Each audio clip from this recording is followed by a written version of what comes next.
आता आम्ही साबुदाणा बटाट्याचे कळी पापड बनवतोय. पळी पापड बनवतोय. सकाळी सकाळी माझी आई मला इथे घेऊन आलेली आहे.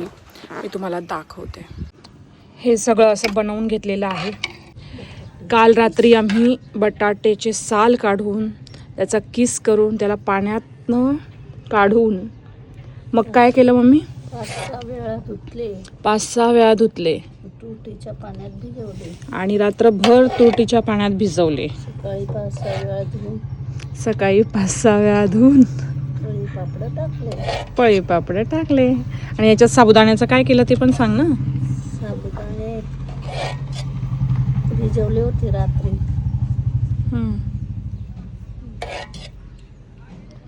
रात्री साबुदाणा भिजत ठेवला होता. तो सकाळी उकळायला टाकला पाण्यात. आणि पुढे काय का मम्मी? मग त्यात हे जे रात्री भिजवलेले तुरटीमध्ये भिजवलेले बटाट्याचा किस होता तो टाकला. तुरटी किती घेतली होती मम्मी? एकदम थोडीशी, म्हणजे 7 किलोला 1 चम्मच एवढी. पापड खूप इझी आहे बनवणं. फक्त घ्यायचं, टाकायचं, त्याला प्रॉपर पापडचा शेप येईल असं करायचं आणि झाले तुमचे पापड तयार. यात आम्ही मिक्स केलेला आहे जिरं, मीठ आणि मिरची टाकली आहे. मिरचीचा चुरा असतो ना, वाळलेली मिरची असते, तिचा हाताने बारीक चुरा करून घेतला आणि मग ती टाकलेली आहे. हे बघा, हे दिसायला किती सुंदर दिसतात. आता हे वाळल्यानंतर ही जी साईज आहे ना, याच्यापेक्षा अजून थोडी छोटी साईज होईल. आणि तळल्यानंतर कसे दिसतात? हे वाळल्यानंतर आहे त्याच्यापेक्षा 4 पट छोटे होतात असं मम्मीचं म्हणणं आहे माझ्या.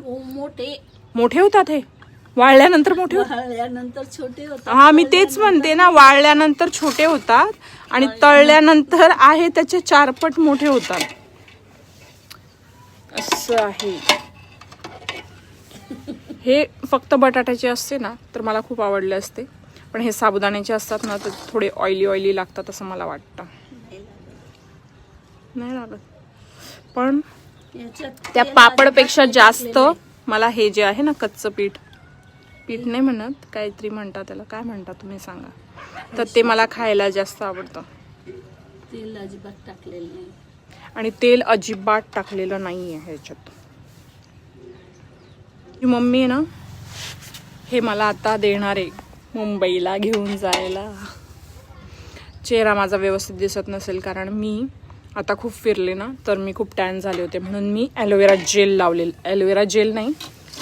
लावलेला आहे. त्यामुळे थोडासा येल्लो असा विचित्र तुम्हाला वाटू शकतो. हे पापड करणं मला खूप खूप इझी वाटतं. उडदाचे पापड मला करायला खूप कंटाळा येतो, ते मला करायला अजिबात आवडत नाही. ॲटलिस्ट तू मम्मी हे बनवताना मला दाखवलं असतं ना तर मी ते पण शूट करू शकली असते, माहिती का. काय माझी मम्मी परत करू म्हणते बघा, म्हणजे परत आणखी कष्ट घेणं आहेच. फायनली पापड बनवून झालेली आहेत. हे बघा, मिरची, जिरं, बटाट्याचा किस, साबुदाणे, किती ट्रान्सपरंट आहे बघा. हा जेवढा आता दिसतो याच्यापेक्षा ट्रान्सपरंट हा वाळल्यानंतर होईल. आणि उपासाला खाण्यासाठी इथे बटाट्याचा किस सुकवला जातोय आणि मी तुम्हाला दाखवते आणखी काय बनवलंय. आणि बाहेर केळीचे वेफर्स बनवून झालेले आहेत, साबुदाण्याच्या चकल्या बनवलेल्या आहेत, चण्याची डाळ सुकवली जाते, म्हणजेच हरभऱ्याची डाळ सुकवली जाते. तर अशा प्रकारे टेरेसचा वापर केला जातो. इथे बेड दिसतोय. रात्री इथे थंड हवेत झोपण्यासाठी येऊ शकतो. या शेडच्या खाली सगळ्या आमच्या म्हशी, गाई, घोडी आहेत.